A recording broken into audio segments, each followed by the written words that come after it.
Hello and welcome to Crossfire, the show that dives into the heart of global conflicts, where nations collide, alliances shift, and lives hang in the balance. On tonight's show, we'll explore how a diary from a North Korean soldier exposes an unsettling tactic used by Russia. We'll also decode the message which Iran is now sending to the world. Stay tuned as we break down these critical developments and explore their impact on the future of global security. War is brutal, but this new revelation will make you question the true cost of war. A diary from a North Korean soldier exposes an unsettling tactic being used on the battlefields of Ukraine. Our next report uncovers the full story. Take a look.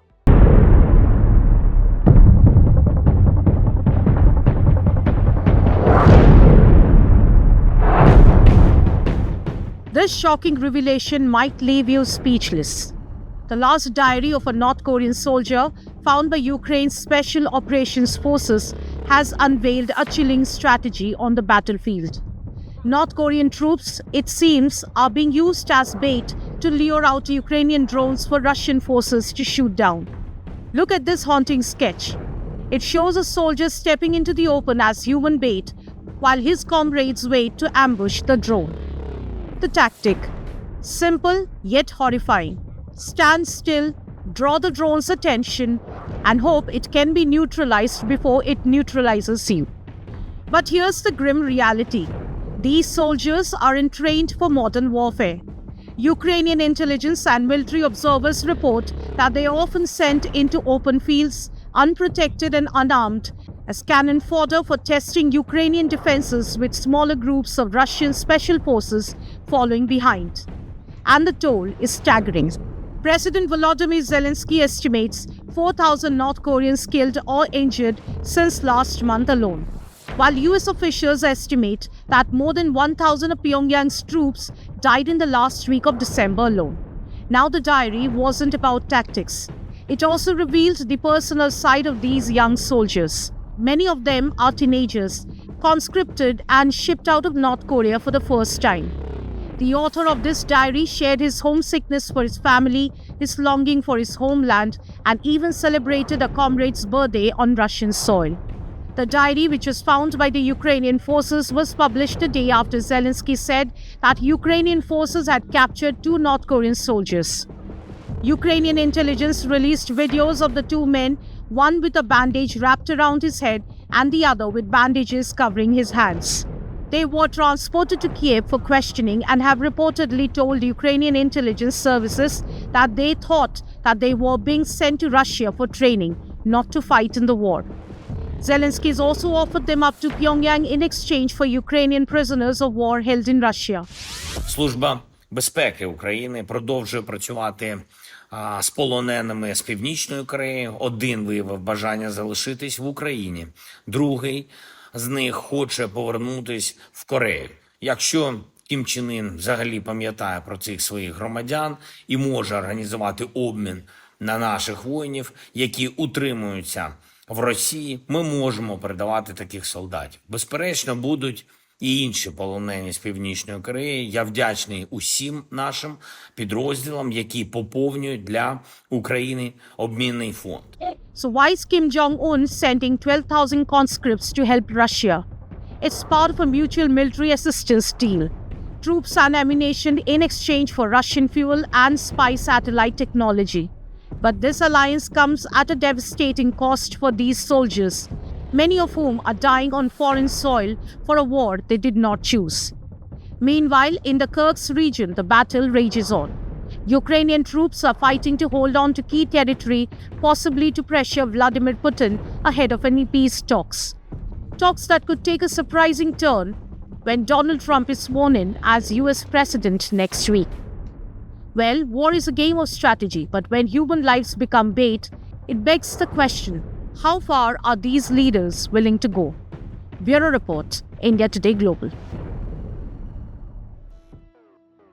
Geopolitical tensions in West Asia are heating up as Iran ramps up its military activities ahead of Donald Trump's inauguration as the 47th US president. With missile bases, underground facilities, and bold statements from its top commanders, Tehran seems determined to show that it's still a formidable force in the region. So what message is Iran now sending out to the world? Let's find out.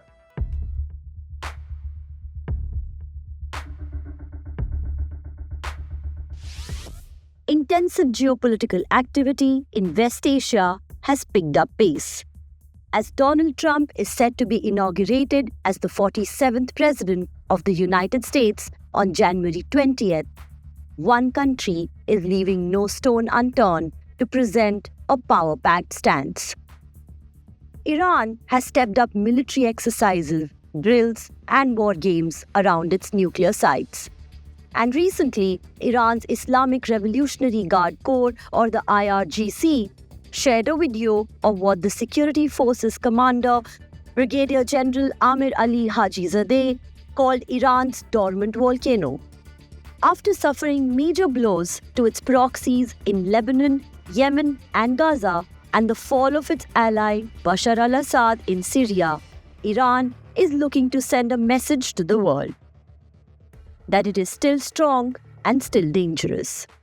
In line with its announcement last year, highlighting construction of numerous missile cities along the Gulf Coast, the video shows an underground missile storage facility in a yet unknown location, with rows and rows of missiles, including cruise and ballistic missiles and electronic warfare equipment. The base has radar monitoring, simulation, as well as disruption systems.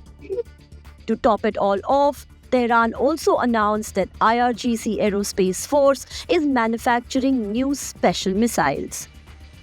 With one of the biggest missile programs in West Asia, its tumultuous history of nuclear weapons-related sanctions, and Donald Trump's high-pressure game with Iran during his last term, Tehran seems to be taking preemptive measures to convey an important message before January 20th.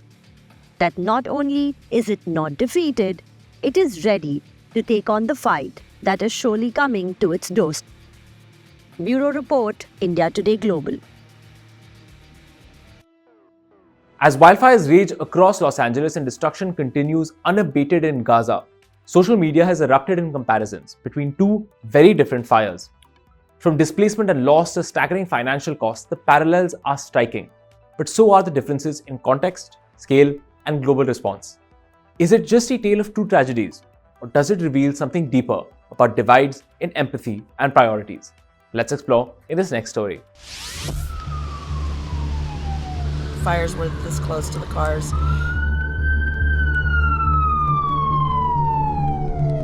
Hopefully we're wrong, but we're anticipating other fires happening concurrently.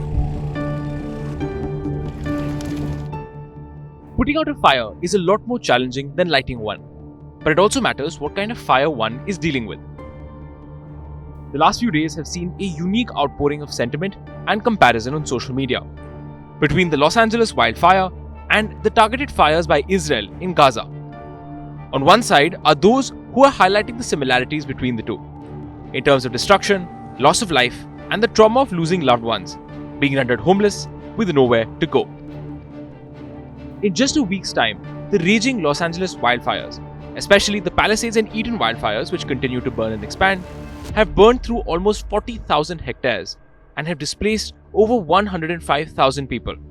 Around 24 people have been killed thus far. Financial losses from the blazes range between $250 to $275 billion. The Israeli onslaught on Gaza, on the other hand, has been active for 15 months now and has displaced almost the entire population of 2.2 million Gazans. It has also killed around 47,000 people, with another 100,000 injured, and has all but leveled Gaza's infrastructure. The cost of all of this, according to a joint World Bank and UN report, is around $18.5 billion. However, one can see that the similarities only go so far, and there are major differences in the context, scale, and loss. Inequality exists, and not just between the two fires. Even within LA, there are those who have talked about hiring private firefighters for their properties. And then there are those who have lost not their mansions, but everything, and are unable to flee. Not just this, combating the fires is also seeped in inequality, with news of nearly 400 prison inmate firefighters who are working 24-hour shifts, earning just little over $1 per hour. Some netizens have drawn another connection, that the LA wildfire is happening because of the incessant bombing of Gaza. The long drawn-out attack dropping thousands of tons of bombs, leading to a blazing inferno that refuses to die, has real climate consequences. A large number of Americans have also highlighted that while the United States has provided Israel with at least $12.5 billion in military aid since October 2023, the LA Fire Department has received a $17.6 million budget cut. Despite continuing US insistence on a ceasefire in Gaza, these numbers tell a very different story of prioritizing military support to an ally over critical domestic infrastructure. The LA Fire and social media engagement has also outlined another stark contrast, one between the reaction of the global community to American wildfire victims and to the Gaza catastrophe. The vast empathy for American victims and a shocking absence of the same for those suffering the same in Gaza has been denounced as a double standard by many users on social media. While investigation into the cause of the LA wildfire is ongoing, with speculations of arson for at least one incident, the cause of the raging inferno in Gaza is well established. Control over one is limited by strong winds, and for the other, by apathy. People continue to remain divided on declaring support as well as assigning blame. Meanwhile, the world burns, innocent lives are lost, and no real solutions are in sight. Bureau Report, India Today, Global. That's all we have for you in this edition of Crossfire. Thank you so much for watching with me, Shashank Mattu.